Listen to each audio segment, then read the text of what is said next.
Bismillahirrahmanirrahim. Assalamualaikum warahmatullahi wabarakatuh.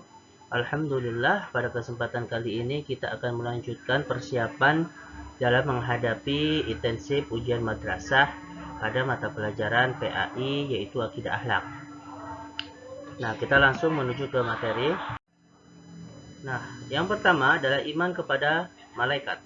Nah, apa itu malaikat? Malaikat adalah makhluk rohani yang bersifat goib. Malaikat diciptakan dari cahaya. Nah, percaya kepada malaikat merupakan rukun iman yang kedua. Nah, kita harus yakin dengan sepenuh hati akan adanya malaikat Allah.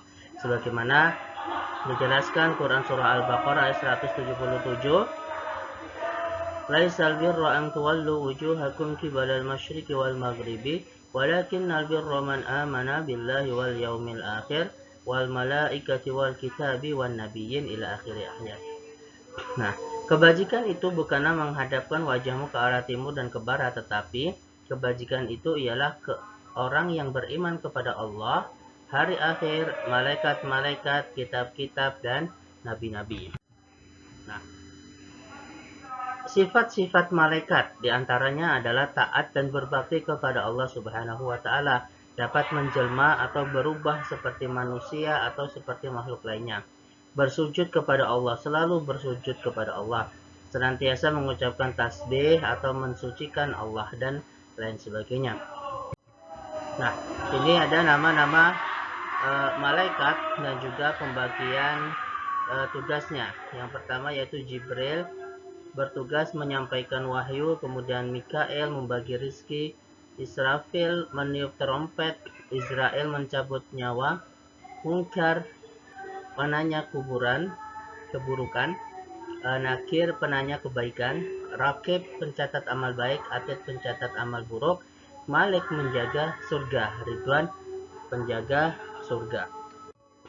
Nah, ini dalil-dalil tentang tugas malaikat yang menyampaikan wahyu terdapat dalam Quran Surah An-Nahl ayat 98. Kemudian yang bertugas mengawasi manusia yaitu Quran Surah Al-Infitor ayat 10. Kemudian yang menjaga dan menulis pada kiraman katibin ya'lamuna ma taf'alun, yang mulia di sisi Allah dan mencatat pekerjaan-pekerjaanmu, mereka mengetahui apa yang kamu kerjakan. Kemudian mencabut nyawa dalam Quran Surah As-Sajdah ayat 11 dan penjaga neraka Quran Surah At-Tahrim ayat 6. Nah, apa sih hikmah kita beriman kepada Allah? Yang pertama, mempertebal keimanan dan ketakwaan kepada Allah. Kemudian menumbuhkan keikhlasan, kedisiplinan dalam beribadah kepada Allah. Mengingatkan kita untuk selalu berbuat baik dan menjauhi perbuatan jahat. Nah, kemudian ada makhluk gaib lain selain malaikat, yaitu ada jin. Nah, jin ini dibagi menjadi dua, ada jin kafir dan juga jin Islam. Nah, jin adalah makhluk halus yang tidak dapat dilihat, ia diciptakan dari api. Wal janna khalaqnahu min qablu min naris samum. Dan kami telah menciptakan jin sebelum Adam dari api yang sangat panas. Nah, jin diberi kekuasaan oleh Allah untuk mengubah dirinya dalam bentuk lain.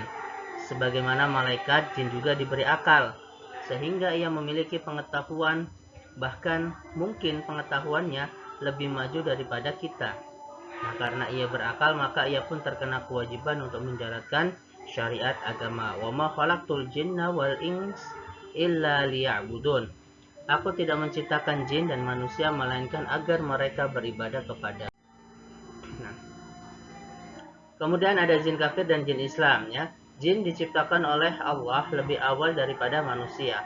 Ketika Adam selesai diciptakan, Allah memerintahkan malaikat dan jin untuk bersujud kepada Adam. Nah, semua patuh kecuali iblis. Firman Allah, wa idqulna lil malaikati judu li adama fasajadu illa iblis kana minal jin. Ya. Kemudian jin yang membangkang, jin kafir adalah jin yang membangkang terhadap perintah Allah disebut dengan iblis. Jin yang membangkang dan mengingkari segala perintah Allah disebut juga dengan jin kafir.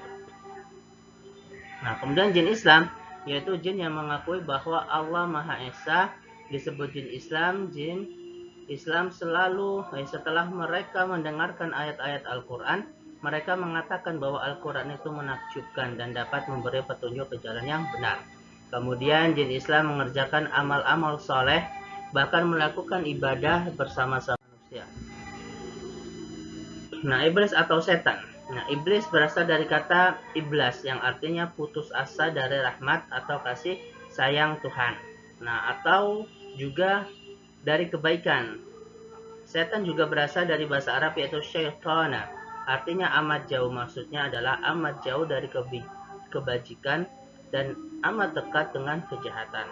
Nah, iblis dan setan adalah makhluk halus dari golongan jin. Makhluk ini diciptakan dari api, kerjanya merangsang nafsu rendah manusia. Min syarril waswasil khannas alladzi yuwaswisu fi sudurin nas.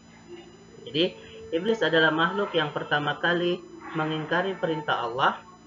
Setan identik dengan iblis. Dengan menyandang nama setan, dia tidak hanya membangkang terhadap perintah Allah sebagaimana yang dilakukan iblis, tetapi juga menggoda manusia. Iblis sudah ada sebelum Nabi Adam diciptakan dan hidup dalam kalangan malaikat. Sedangkan setan yang sebenarnya adalah iblis dengan peran dan fungsi yang baru, yaitu bukan hanya membangkang tetapi juga menggoda manusia. Nah, kemudian kita lanjut ke materi selanjutnya, yaitu iman kepada kitab-kitab Allah Subhanahu wa taala. Artinya percaya bahwasannya Allah menurunkan kitab-kitabnya kepada para rasul yang berisi wahyu Allah supaya disampaikan isi dan kandungannya kepada umat manusia. Nah, kumpulan wahyu itu ada yang disebut dengan kitab dan juga ada yang disebut dengan suhuf. Apa perbedaan kitab dan suhuf? Kitab yaitu wahyu Allah yang disampaikan kepada para rasul untuk diajarkan kepada manusia sebagai petunjuk dan pedoman, ya, dan lain sebagainya. Sedangkan suhuf, wahyu Allah yang disampaikan kepada para rasul tetapi tidak wajib disampaikan atau diajarkan. Nah, itu perbedaannya. Persamaannya, kitab dan suhuf sama-sama wahyu Allah Subhanahu wa taala, ya. Kemudian perbedaannya lagi, isi kitab lebih lengkap daripada suhuf. Kitab wajib disampaikan kepada manusia untuk diketahui dan diikuti, sedangkan suhuf tidak. Nah, kitab dibukukan, sedangkan suhuf tidak. Nah,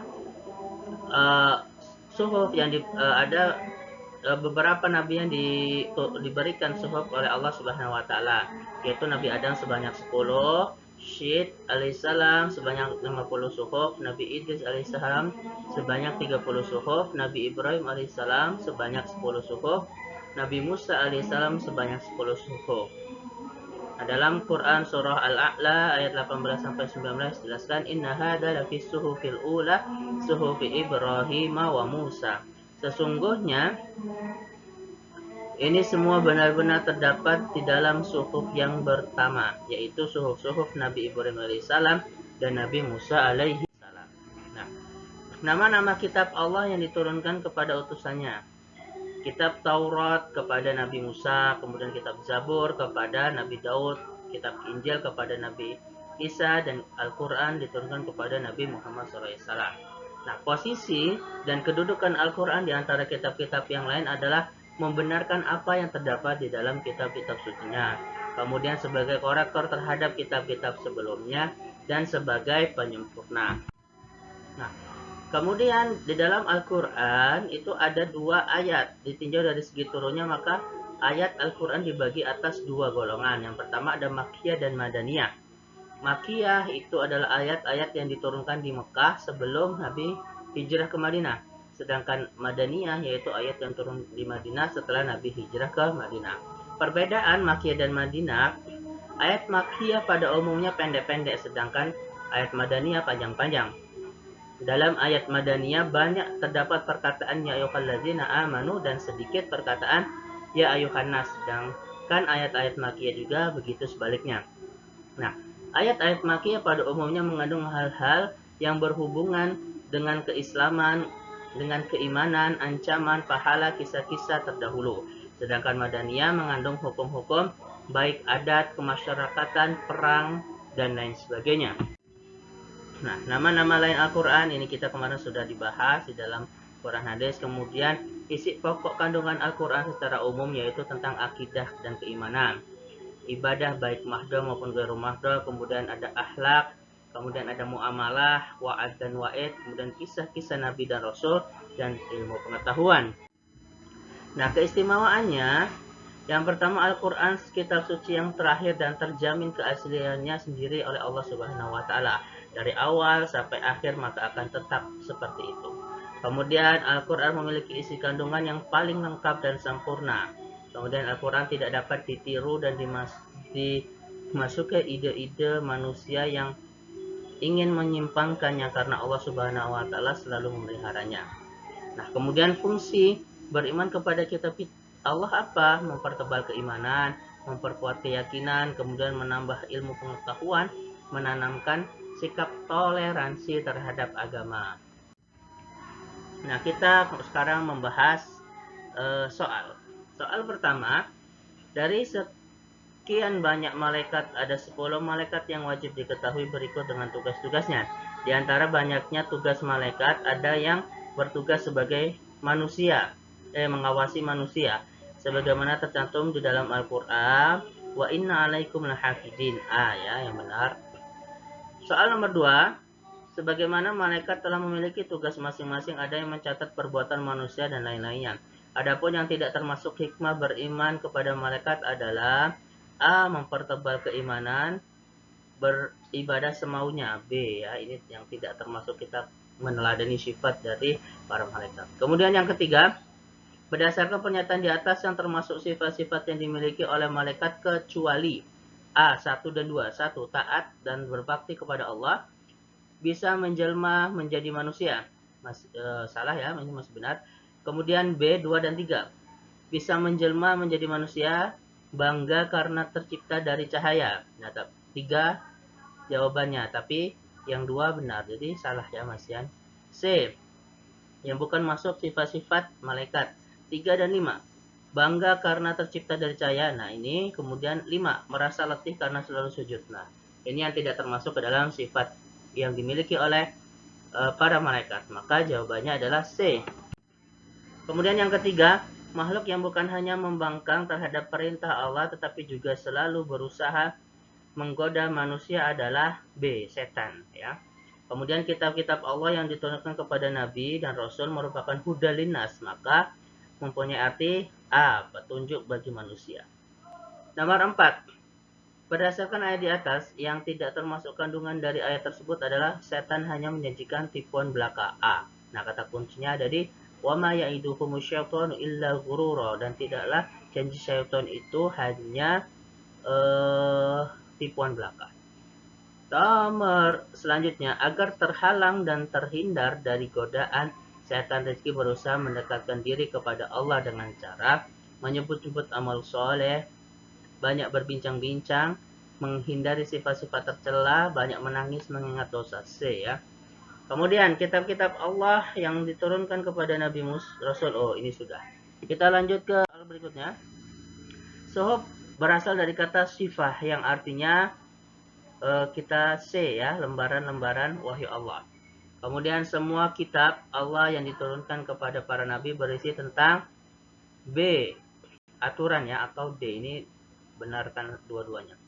Kemudian nomor 10, berikut ini yang bukan merupakan cara mengimani kitab-kitab Allah adalah A. Mengimani seluruh kitab yang berasal dari Allah, membenarkan berita-berita yang sahih, mengimani nama-nama kitab yang tidak tersebutkan dalam Al-Quran dan hadis, mengimani 4 kitab saja.